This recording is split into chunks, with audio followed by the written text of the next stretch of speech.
1 മണിക്കൂർ 40 മിനിറ്റാണ് അദ്ദേഹം പത്രസമ്മേളനം നടത്തിയത്. അദ്ദേഹം പറഞ്ഞ ആദ്യത്തെ 58 മിനിറ്റിൽ 53 മിനിറ്റും സംസാരിച്ചത് മാധ്യമങ്ങൾക്കെതിരെയാണ്.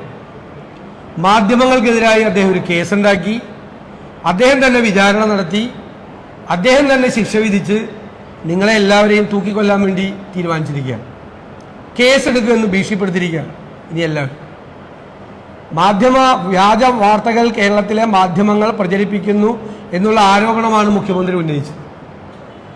വ്യാജ വാർത്തകൾ പ്രചരിപ്പിച്ചതിന് കേരളത്തിൽ കേസെടുക്കണമെങ്കിൽ ആദ്യം കേസെടുക്കേണ്ടത് ദേശാഭിമാനി പത്രത്തിനെതിരായിട്ടാണ്. യഥാർത്ഥ ചോദ്യങ്ങൾക്കൊന്നും മുഖ്യമന്ത്രി മറുപടി പറയുന്നില്ല. മുഖ്യമന്ത്രി ഒളിച്ചു കളിച്ചു ഇന്ന്. യഥാർത്ഥത്തിൽ ഏത് കേസിലാണ്? തൃശൂർ പൂരം കലക്കിയ കേസിന്റെ അന്വേഷണം ഇല്ലേ? 2024 ഏപ്രിൽ 21 അന്വേഷണത്തിന് ഉത്തരവിട്ടു. ആ ഉത്തരവിൽ മുഖ്യമന്ത്രി പറഞ്ഞിരിക്കുന്നത് ഒരാഴ്ചക്കകം അന്വേഷിച്ച് റിപ്പോർട്ട് നൽകണമെന്നാണ്.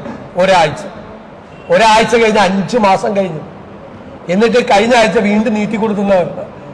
എന്താണ് 5 മാസം അന്വേഷിക്കാൻ? തൃശ്ശൂർ പൂരം കലക്കിയത് അന്വേഷിക്കാൻ, തൃശ്ശൂർ പൂരം കലക്കിയത് അന്വേഷിക്കാൻ 5 മാസം കഴിഞ്ഞു. ഒരാഴ്ചക്കകം റിപ്പോർട്ട് തള്ളണം എന്ന് കേരളത്തിന്റെ ആഭ്യന്തര വകുപ്പിന്റെ ചുമതലയുള്ള മുഖ്യമന്ത്രി ആവശ്യപ്പെട്ടിട്ട് 5 മാസം കഴിഞ്ഞിട്ടും റിപ്പോർട്ട് കൊടുത്തില്ലെങ്കിൽ എന്തിനാണ് മിസ്റ്റർ പിണറായി വിജയൻ നിങ്ങൾ ആ കസേരയിൽ ഇരിക്കുന്നത്? എന്തിനാണ്? നിങ്ങൾ ആഭ്യന്തര വകുപ്പെങ്കിലും ഒഴിഞ്ഞു കൊടുക്കുക. പുതിയ വാർത്തകളും വിശേഷങ്ങളും ഇനി വിരൽ തുമ്പിൽ. എല്ലാ ഡിജിറ്റൽ പ്ലാറ്റ്ഫോമുകളിലും ഇപ്പോൾ സീ മലയാളം ന്യൂസ് ലഭ്യം.